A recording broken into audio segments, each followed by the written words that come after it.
Rappelons-nous de l'expression de Paul qui n'est pas strictement de Paul, mais de l'Esprit de Dieu, l'Esprit de vérité, à savoir en Adam et en Christ. D'un côté, dans notre relation par nature avec Adam, la vieille création, nous voyons un ensemble de conditions, et de l'autre, par notre incorporation à Christ, nous voyons un nouvel ensemble de conditions qui est différent. L'Éternel Dieu souffla dans ses narines un souffle de vie, Genèse 2,7. Le premier homme, Adam, devint une âme vivante, 1 Corinthiens 15, 45. Le jour où tu en mangeras, tu mourras certainement. Genèse 2,17. Tous meurent en Adam, 1 Corinthiens 15, 22. La loi du péché et de la mort, Romains 8, 2. L'homme n'est que chair, Genèse 6, 3. La chair ne sert à rien, Jean 6, 63. Le moi, faillite, Romains 7. Du vieil homme qui se corrompt, Éphésiens 4, 22. L'affection de la chair, Romains 8, 6. Ce qui est bon n'habite pas dans ma chair, Romains 7, 18. De la chair, la corruption, Galates 6, 8. Ce qui est né de la chair est chair, Jean 3, 6. La fin de ces choses, c'est la mort, Romains 6, 21. Il souffla sur eux et leur dit, recevez le Saint-Esprit, Jean 20, 22. Le dernier Adam, un esprit vivifiant, 1 Corinthiens 15, 45. Nouveauté de vie, Romains 6, 4. Tous revivront en Christ, 1 Corinthiens 15, 22. La loi de l'esprit de vie, Romains 8, 2.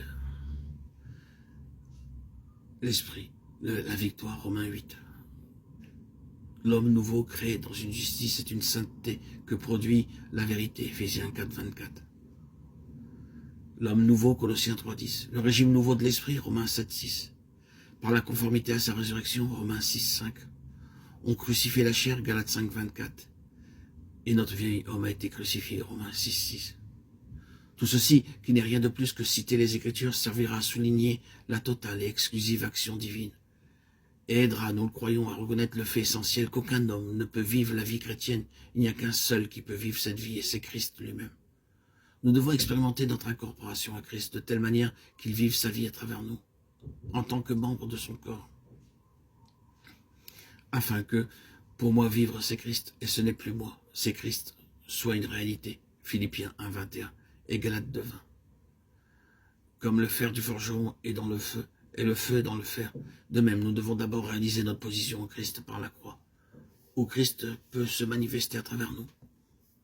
Il est très important de reconnaître une vérité sur laquelle Christ attire grandement notre attention, que dans un sens, il n'a jamais eu l'intention d'être à nouveau hors de ce monde après être venu une première fois comme dans son héritage légitime. Il est venu le racheter, assurer son droit de souveraineté sur lui, et pour initier, continuer et achever la restitution de sa propre autorité. Tout ceci doit se faire par la manifestation de sa présence, que ce soit sous une forme ou une autre. Alors qu'il a beaucoup parlé de son départ et de son retour au Père, il a aussi rendu très clair sa présence permanente ici-bas par les mots « Et voici, je suis avec vous tous les jours, jusqu'à la fin du monde » Matthieu 28, 20. Plus tard, Paul dit que la particularité principale ou la réalité du mystère caché de toute éternité en Dieu, c'est Christ en vous, l'espérance de la gloire. Colossiens 1, 26, 27. La présence physique personnelle de Christ dans le monde était en premier lieu de manifester la nature, la méthode, les moyens, les lois, le dessein et la puissance de sa présence permanente au-delà des jours de sa chair, et en second lieu de rendre cela possible et concret par l'œuvre de la croix. Lui, né de Dieu, montre la nécessité et la nature d'être né de l'Esprit.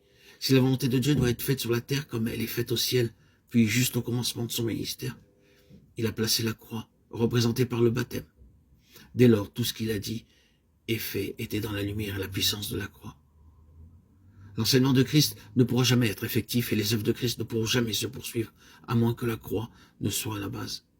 Essayer de répandre l'enseignement de Jésus ou de travailler à l'œuvre de Jésus sans avoir comme fondement tout ce qui l'a signifié par la croix, c'est travailler en vain.